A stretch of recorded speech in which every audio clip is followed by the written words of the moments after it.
హైడ్రా ఈ పేరు వినగానే అక్రమార్కుల గుండెల్లో వణుకు పుట్టాల్సిందే. ఎప్పుడు వస్తుందో తెలియదు, ఎక్కడి నుండి వస్తుందో అంతకంటే తెలియదు.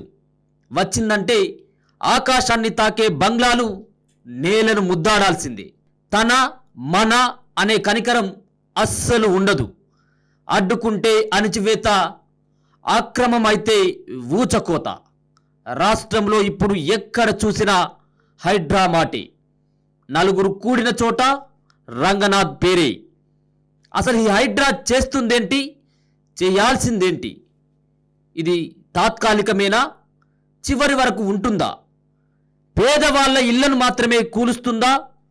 పెద్దలకు కూడా వర్తిస్తుందా? ఇలా రకరకాలైనటువంటి ప్రశ్నలు. దీనికి సమాధానం లేకపోయినా హైడ్రా పనితీరుపై ఎన్నో ప్రశంసలు, మరెన్నో విమర్శలు.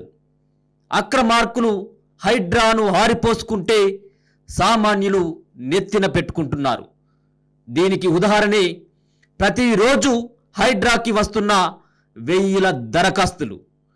గత 20 ఏళ్లుగా హైదరాబాద్ లాంటి ప్రాంతాల్లోని చెరువులు, కుంటలు, నాలాలను ఆక్రమించుకొని తన తాత ఆస్తి అనుకొని అద్దాల మేడలు, 60 అంతస్తుల బిల్డింగులు, ఫామ్ హౌజులు, హోటళ్లు, ఇలా రకరకాల పేర్లతో వెలిసిన అక్రమాలను కూల్చివేసి ప్రభుత్వ భూములను కాపాడడం, చెరువులను రక్షించడం, పర్యావరణాన్ని పరిరక్షించడమే ధ్యేయంగా ముఖ్యమంత్రి రేవంత్ రెడ్డి చైర్మన్గా, రంగనాథ్ కమిషనర్గా జీవో 99 ప్రకారం ఏర్పడ్డది ఈ హైడ్రా.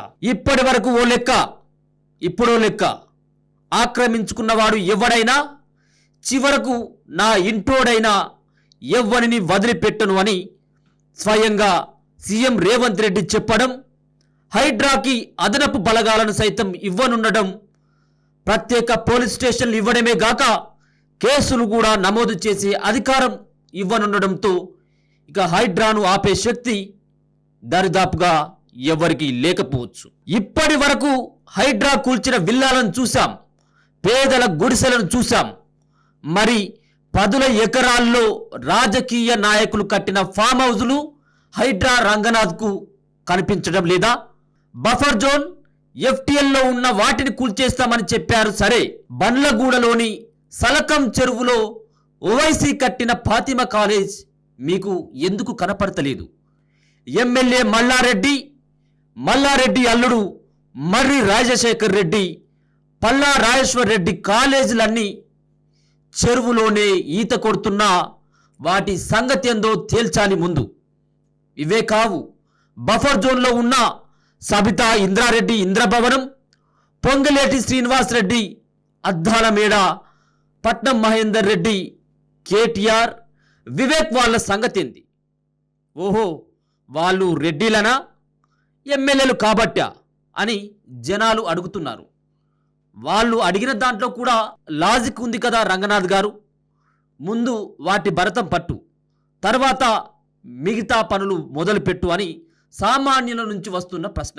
ఏదేమైనా రంగనాథ్ పేరు చెప్పినా అర్ధరాత్రి సైతం బుల్డోజర్ సౌండ్ వస్తే చాలు గుండెల్లో ఏదో తెలియని భయం కబ్జా రాయిల్లో ఉంది. ఎటువైపు నుండి జేసీబీలు వచ్చి తమ ఇంటిని కూలుస్తాయో అన్న టెన్షన్ మాత్రం అక్రమార్కుల్లో కనిపిస్తుంది. ఇప్పటి వరకు హైడ్రా చేసింది హైడ్రామా మాత్రమే. ఇక ముందుంది ముసళ్ళ పండుగ అని హెచ్చరిస్తుంది హైడ్రా.